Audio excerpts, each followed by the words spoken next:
I'm Elle, and let me tell you, last Thanksgiving was one for the books unforgettable, in the worst way. My family pulled a fast one to keep me away from dinner, leaving me as the odd one out. They sat around the table, laughing, toasting, pretending I didn't exist. Why? Because I'm just an HVAC tech. But here's the real twist. I was the one footing the bill for my sister's law school tuition, the same sister who was too embarrassed to even mention me, the same family who gladly took my money but couldn't spare me a seat at their table. So, I made a choice that turned everything upside down. The neon sign above my HVA shop buzzed in the dusk as I locked up for the night. Seattle's chilly air cut through my jacket, but I felt a spark of excitement. Thanksgiving was just days away, and for once, I wasn't buried in work orders or emergency calls. I'd lined up jobs, handed out bonuses to my team, and even picked out a nice bottle of wine for dinner. Climbing into my truck, my phone lit up with Mom's name. I grinned, expecting her usual pre-holiday chat about whether I'd bring pecan or pumpkin pie. But when I answered, her voice had an edge that sent a shiver down my spine. Elle, we need to talk about Thanksgiving, she said, hesitant, like she was bracing to deliver bad news. Sure, what's up? I asked, shifting into drive. After a pause, she dropped the bomb. We think it's best if you skip dinner this year. I nearly veered off the road. What? Skip dinner? My hands gripped the wheel. We always do Thanksgiving together. Mom sighed, the kind of sigh she used when she was about to spin a story. It's just this year's more formal. Serafina's boyfriend is bringing his parents, and we thought it'd be better with just close family. I scoffed, my chest tightening. I am close family, Mom. Of course, sweetheart, she said, her voice syrupy with fake warmth. But you know how these professional families are. It's important for Serafina to make a good impression.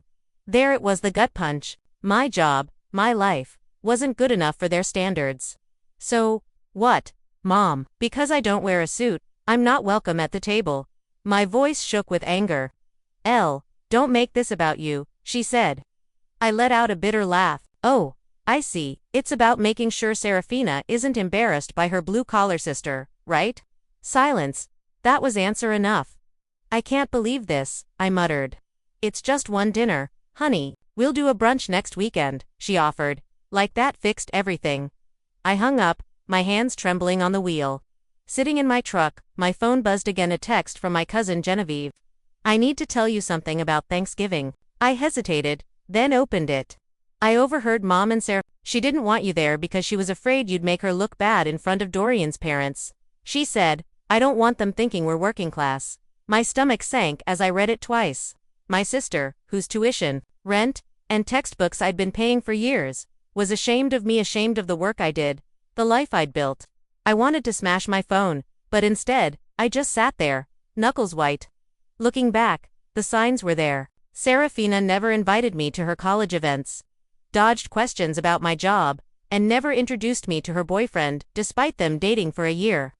I'd brushed it off, told myself I was overthinking, but this was crystal clear. Thanksgiving Day came, and for the first time, I spent it alone. I drove aimlessly, grabbed coffee at a diner, called friends, but nothing eased the ache. That night, I made the mistake of checking social media.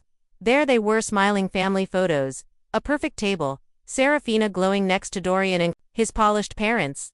I was nowhere in sight. That's when something snapped. If I wasn't good enough for their table, my money wasn't good enough for her tuition. The next morning, I woke up with a strange clarity. I made coffee, sat at my kitchen table, and opened my laptop. Logging into Serafina's university payment portal was routine. I knew her account better than my Netflix login. Balance, $21,500, due in 2 weeks. I stared at the number, my finger hovering over the trackpad. I'd covered every semester of her law school without question. But this time, I clicked remove payment method. A pop-up warned, are you sure? This action cannot be undone. I clicked yes, no hesitation. As my laptop shut, my phone buzzed Mom. It rang again and again. By the fourth call, I picked up. Elle, what are you doing? She snapped. Serafina's hysterical. You cut off her tuition. Yup, I said, sipping my coffee. Ella, how could you be so heartless? Heartless? I laughed. That's rich, considering she got me uninvited from Thanksgiving because I embarrassed her. She was just trying to impress Dorian's family, Mom argued. She's young. She doesn't think she's 24. Mom. Old enough to know what she's doing. Silence. Then, you promised to support her. No, I said, gripping my mug. I promised to help my sister, not someone who treats me like garbage. Mom sighed, exasperated. You're overreacting. Family makes sacrifices. Funny how that only applies when I'm the one giving. I shot back. I'm done, Mom. I hung up, my pulse racing, but my resolve firm. Serafina didn't take it quietly. The first call came within a day. Her voice shrill on voicemail. What the hell? My tuition payment was declined. Fix this. I ignored it. Then texts. If you don't fix this, I can't enroll next semester. I typed a reply, not my problem, but deleted it. She wouldn't get it. When she couldn't reach me, she turned to Dorian, showing up at his apartment in a panic. Cut me off, she cried, pacing his living room. Dorian frowned.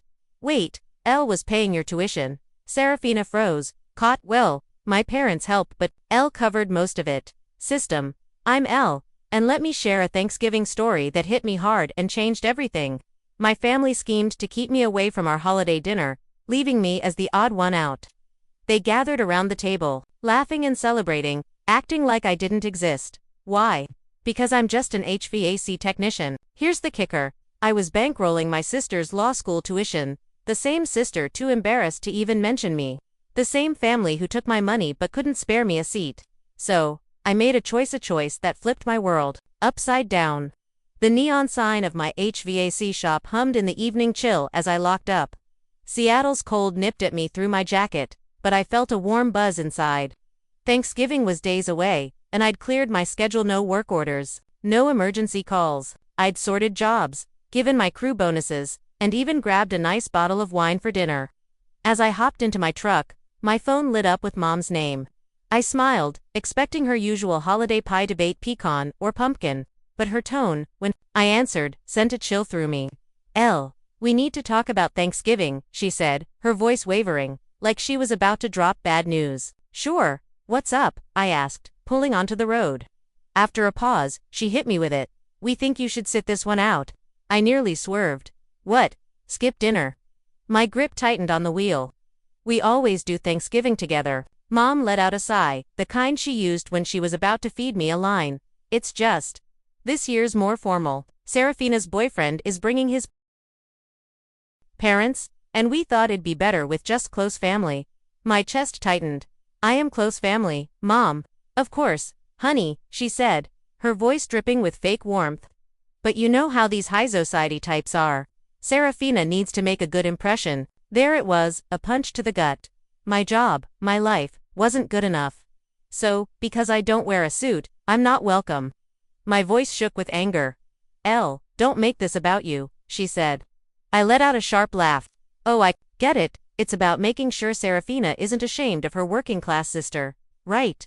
Silence. That said it all. Unbelievable. I muttered. It's just one dinner, honey. We'll do brunch next weekend, she offered, like that fixed it. I hung up, hands shaking. Parked in my truck, my phone buzzed again, a text from my cousin Genevieve. I've got something to tell you about Thanksgiving.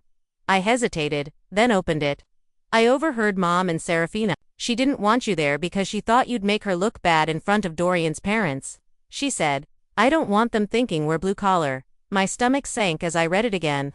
My sister, whose tuition, rent, and books I'd paid for years, was ashamed of me, of my work, my life. I wanted to chuck my phone, but I just sat there, gripping it tight. Looking back, the signs were obvious. Serafina never invited me to her college events, sidestepped questions about my job, and never introduced me to her boyfriend, even after a year. I'd told myself I was imagining it, but this was undeniable. Thanksgiving Day came, and for the first time, I was alone. I drove around, stopped at a diner for coffee, called friends, but the hurt lingered. That night, I checked social media. Mistake. There they were, smiling family photos, a perfect table, Serafina shining next to Dorian and his polished parents. I was invisible. That's when something shifted. If I wasn't good enough for their table, my money wasn't good enough for her tuition. The next morning, I woke up clear-headed.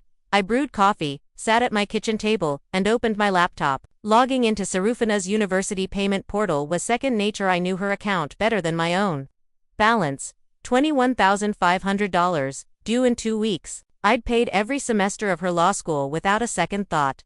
But this time, I clicked Remove Payment Method. A pop-up warned, "Are you sure? This cannot be undone." I clicked yes, no doubt. As my laptop closed, my phone buzzed. It rang repeatedly. By the fourth call, I answered. "Elle, what are you doing?" She snapped. Serafina's in tears. "You stopped her tuition." "Yup," I said, sipping my coffee. "Ella, how could you be so cruel?" "Cruel?"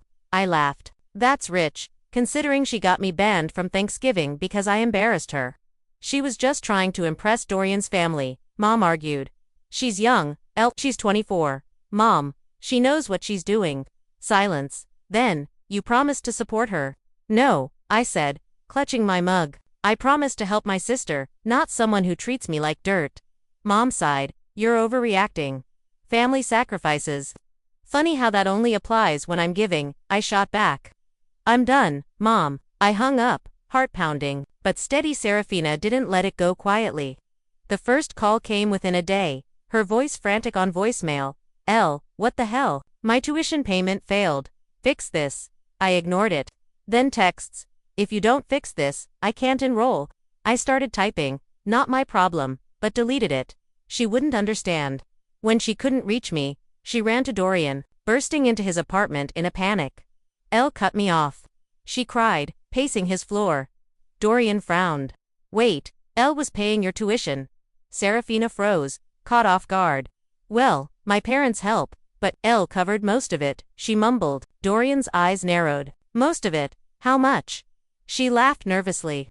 "A few payments here and there." "Serafina," he said sharply. "How much?" She swallowed. "All of it." His face darkened. "So, your sister's been funding your entire education, and you let me think your parents were handling it." She waved it off. "It's not a big deal." Dorian cut her off. "And wasn't Elle uninvited to Thanksgiving? What was that about?" Her face flushed. "That was different." How he pressed. She had no answer. Dorian pieced it together. "The sister who paid for your school wasn't good enough to sit with my family."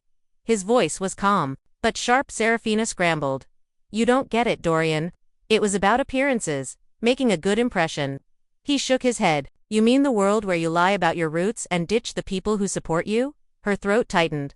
"Dorian, I need space," he said, grabbing his keys. She blinked. "You're mad over this?" He didn't answer, just walked out, leaving her stunned. The next morning, Serafina woke to a nightmare. An email. "Final warning.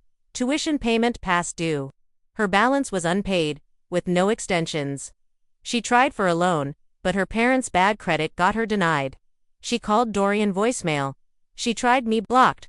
For the first time, she was truly alone. So, she did what she does best, lashed out. She stormed into my office during a staff meeting, slamming the door.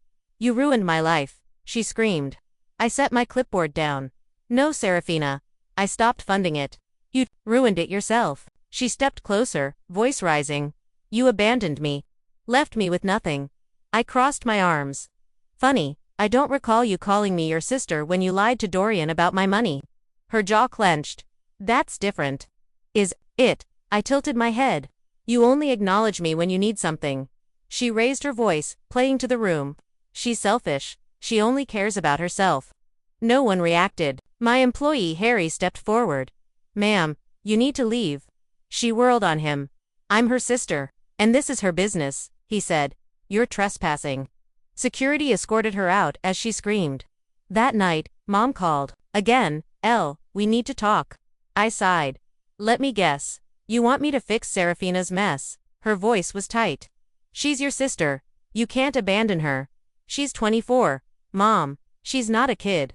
If she drops out, her future's ruined." Mom pressed. "And where was she when I was working overtime to pay her tuition?